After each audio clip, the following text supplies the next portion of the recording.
আপনি শুনলে অবাক হবেন, আমার কাছে আসছিল 1-to-1 কনসাল্টিং এর জন্য। সে 9 কোটি টাকার বই সেল করছে গত বছর বাংলাদেশি না বাইরের? বাংলাদেশে। No way.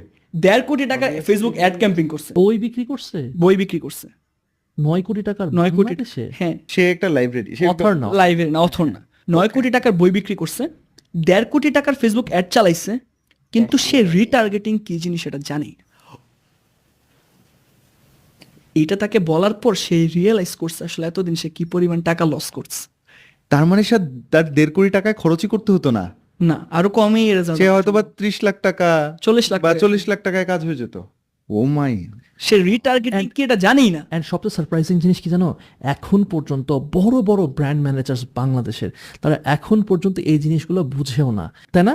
তারা এই জিনিসগুলো বুঝেও না এবং বিশ্বাসও করেন এবং মনে করে যে আরে যেভাবে চলতেছে সেভাবেই চলুক। আপনি শুনলে অবাক হবেন, আমার কাছে আসছিল 1-to-1 কনসাল্টিং এর জন্য। সে 9 কোটি